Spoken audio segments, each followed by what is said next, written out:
Since I learned about the Quran, I no longer feel a desire to read other books. Is it a book of knowledge or a book of morality? When we read the Quran, we discover that it is true. The purpose of the Quran is not merely memorization, but contemplation. However, to contemplate it requires effort and challenges. You, O Al-Fatiha, mark not its conclusion, but an ongoing beginning. I discovered why it is called Al-Fatiha, the opener of insight. And I discovered why there is no final completion, Khatma, in its understanding. What is our problem today? Why are we astray today? Who convinced the Islamic mind that the Quran will come at the last moment? The idea is that those who delve a little into the religion, even our children, fear it. Why? But the reality is that the Quran amazes you. Its depth extends with you. What is our duty as guardians of our children?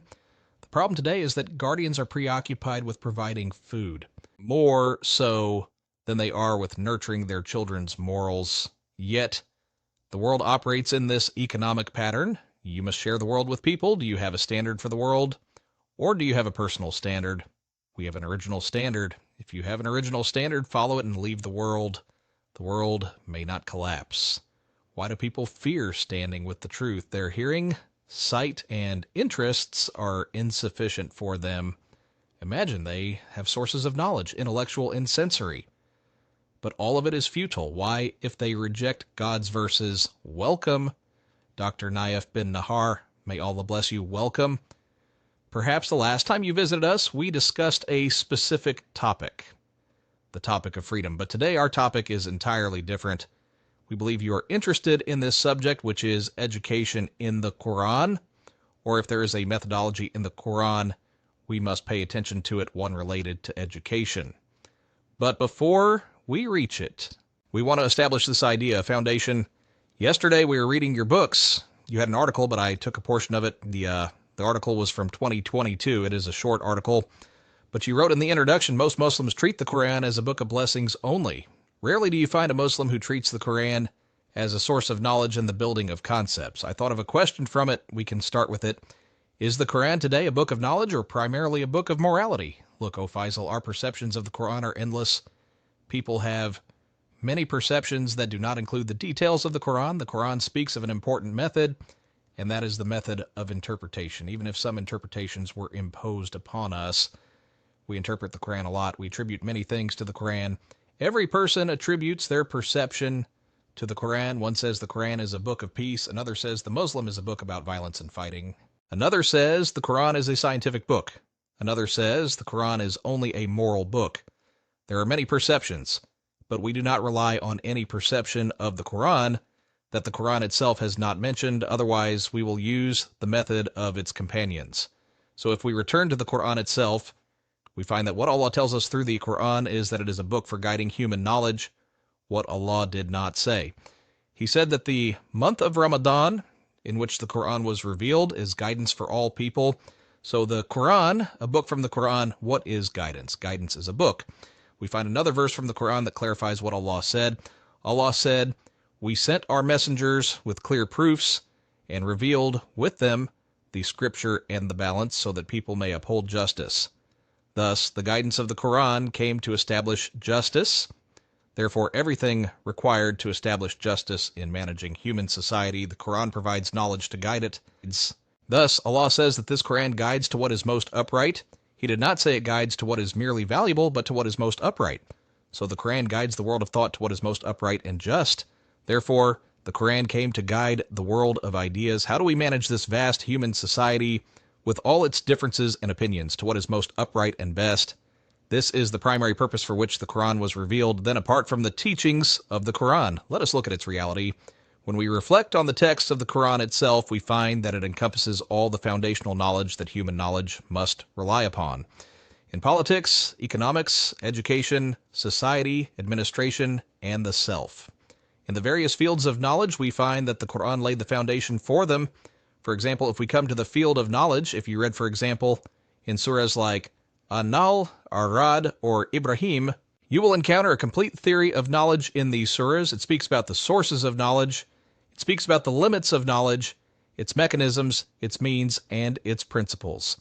Knowledge does not come to us from mere intellectual thinking alone. It speaks about everything related to knowledge in these surahs. It is a complete model of knowledge. For example, look at the concept of doubt. Doubt is a crucial matter in producing knowledge. Islam did not forbid doubt. Islam came and legitimized doubt. Rather, doubt is a means to produce certainty. And for this reason, Imam al-Ghazali said, "He who does not begin with doubt will remain in doubt." But what is the difference between Islamic doubt and modern doubt?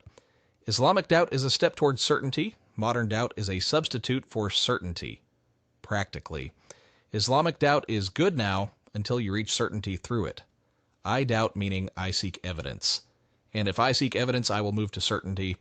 But modern doubt is a general characteristic of humanity. All of life is built on doubt. So where did the idea of relative truth come from? It came from the idea that all of life must be based on doubting everything. And when you reach certainty, they say you are a biased doubter. They want all of life to be built on doubt. But this is not true. Truth is not relative. Relativity is a fact. Yes, there are relative opinions. That is true. But the truth itself is not relative. If the truth were relative, it would no longer be truth. What is the difference between truth and opinion? If the truth were relative, it would be merely an opinion. Therefore, in Islam, doubt in Islam is a step towards certainty. But I want to pause at the concept of knowledge. When we talk about knowledge in the Quran, you mentioned that there are forms of knowledge in the Quran, but there are also other forms of knowledge we have today, such as knowledge in the natural sciences, which is not in the Quran, and when to adhere to them. The dynamics of the state and international relations, all of this has been addressed by the Quran. I have said this repeatedly. I wrote a study 12 years ago, or in 2012, and claimed that the political verses in the Quran do not exceed the fingers of one hand. Then I discovered that there are hundreds of verses in the Quran related to managing the political scene. Let me give you an example. Allah the Exalted says, "And if you fear treachery from a people, then throw back to them on equal terms. If there is a treaty between you and a party, and you suspect this party without being certain, if you know, that is all. But if you fear," and at that time he said, "and if you fear," he did not say, "and if you know." Well, what do we do in this case? We fear treachery from this party, he said, "and prepare against them whatever you are able of power and of steeds of war." You use it to deter Allah's enemy and your enemy, so we rely on a balance of power. He said, "And if you fear treachery from them, then throw back to them on equal terms." The solution is to increase your level of power. To what level? He said, to the level that deters the other party, because a balance of power alone is not enough until it reaches a level that deters the other party. Why? Because if they begin to fear your power, what will happen? There will be a deterrence balance. Thus, a balance of power leads to a balance of terror, and a balance of terror leads to a balance of deterrence. If there is a deterrence balance between the two parties, what will happen? There will be peace. And for this reason, the following verse says, "And if they incline to peace, then incline to it and rely upon Allah and put your trust in Him. He is the all-hearing, the all-knowing." When is the option of peace mentioned? After achieving a deterrence balance. This is a political principle. This is a political principle in thought. But when we abandon all of this under the claim that the Quran relates only to political awareness, justice, and public affairs, and we overlook these vast details that the Quran mentions about the political scene, how can we truly live by the Quran? The same applies to the field of education, which we will discuss. There are hundreds of verses addressing the field of education, and the Quran connects knowledge among them all. It does not separate them as happens today. Today, in universities, there is a sharp division between the sciences. This is an illusion. Education is separated from self-knowledge. Self-knowledge is separated from societal knowledge. Society is separated from politics. And politics is separated from international relations. The Quran does not recognize this. The Quran integrates knowledge with one another, starting from the human self, because the human self is what shapes all the manifestations and behaviors we see. Therefore, we must return to the starting point from which the Quran began in analyzing human knowledge. Note the reality of the Quran. If we look at it, we will find that it is a point of departure, seeking to establish human knowledge based on divine guidance. Because if human knowledge is isolated from divine revelation, it becomes a nightmare. If we take the example of politics and move to the departments of political science in universities, you will find that they study entirely different philosophies. They study a little Marxism, a little liberalism, and the existing political philosophies are taught to students, and they see the differences between them. As a university professor, is there a presence of Islamic political philosophy? Is it present in the academic scene? If it is not present, why do Muslims not turn to the Quran to derive this knowledge in their fields?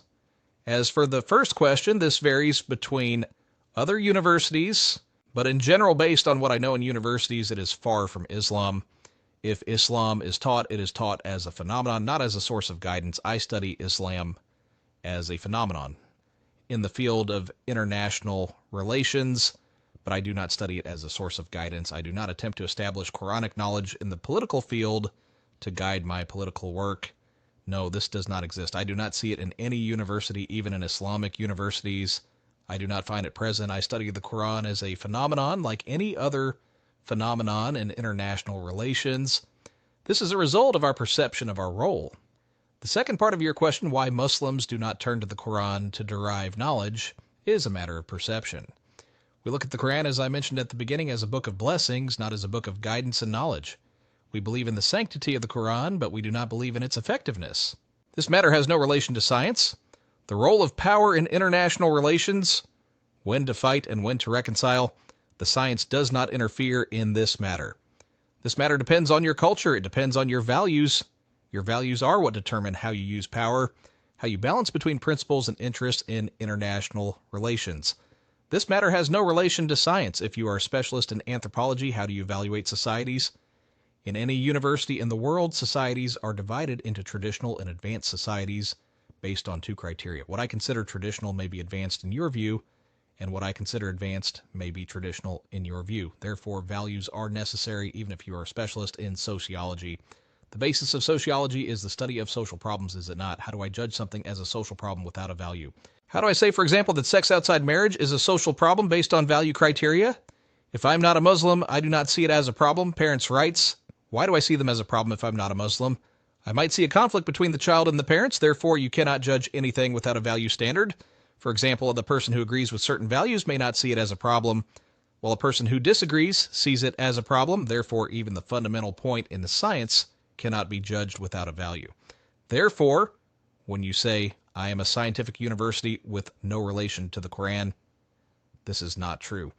The Quran was not taken out of universities because it is not a specialty. The Quran was taken out because you have an alternative reference, which is the liberal reference. Therefore, when you study economics in universities, you study political science, you study social sciences, you study education. All of this is developed within the limits of the liberal ideology, except for their perceptions of the role of science, its goals, its subject, and its fields. All of this is built on pure liberalism. Therefore, they did not take the Quran because it has no relation to science, but because their perception is that the Quran is the book with no relation to science, despite the fact that they study things that have no relation to science.